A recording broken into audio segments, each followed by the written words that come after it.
இப்ப நீதிபதி யஷ்வந்த் வர்மாவோட அந்த பதவி நீக்க தீர்மானத்துல தன்கரோட ரோல் என்னவாக இருந்தது?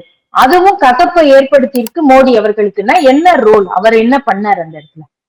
ரோல் என்னன்னா, எதிர்கட்சிகள்கிட்ட நீங்க முதல்ல உங்க மோஷனை கொண்டு வாங்க.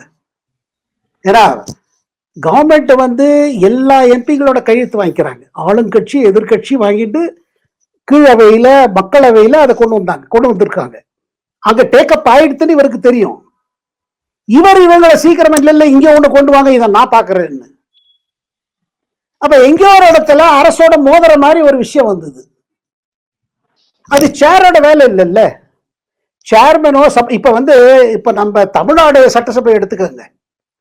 தமிழ்நாடு இது சொன்னாதான் நம்ம தமிழ் இவங்களுக்கு புரியும், நம்ம நேயர்களுக்கு. தமிழ்நாடு சட்டசபையில இந்த மாதிரி ஒரு மேட்டர்ல இன்னைக்கு நம்ம தமிழ்நாடு ஸ்பீக்கர் அப்பாவு டிஎம்கே ஆளுங்கட்சி உறுப்பினர்களையும் அரசை கேட்காம எதிர்கட்சிகள் அதிமுக நீங்க கொண்டு வாங்க ஒரு மசோதா நான் பாத்துக்கிறேன்னா என்ன மெசேஜ் போகும்? அதை டிஎம்கே ஆளுங்கட்சி ஏத்துப்பாங்களா? இது சிம்பிளா சொல்றேன், ரொம்ப சரளமா சொல்றேன். அப்ப நீங்க எதிர்கட்சிகளை வச்சுட்டு கவர்மெண்ட்டுக்கு ஏதோ ஒரு அதாவது அரசுக்கு ஏதோ ஒரு பிரச்சனை உண்டாக்கணும்னு பாக்குறீங்க. இது சாதாரண பிரச்சனை, இது ஒன்றும் பெரிய இது இல்ல, ப்ரொசீஜரல் இஷ்யூ.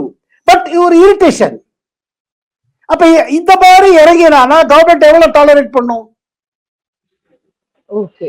சரி, அவரே அதாவது என்ன சொல்ல புரிஞ்சுக்கணும்னா, இவரே ஒரு சூழ்நிலை கிரியேட் பண்ணி அந்த சூழ்நிலைக்கு பிறகு அரசோட ரியாக்ஷன் வந்த பிறகு ஒரு சிச்சுவேஷன் வந்துட்டு அவர் புரிஞ்சுட்டாரு. இந்த மாதிரி பண்ணீங்கன்னா நாங்க உங்களை அப்போஸ் பண்ணோம் சொன்னோன்னு புரிஞ்சுட்டாரு. இனிமே நம்ம அங்க இருக்கிறது இது இல்லைன்னு அவரே உணர்ச்சி வசப்பட்டு சரி உடனே என்ன பண்ணாரு, கிடுகிடு லெட்டர் டைப் பண்ணாரு.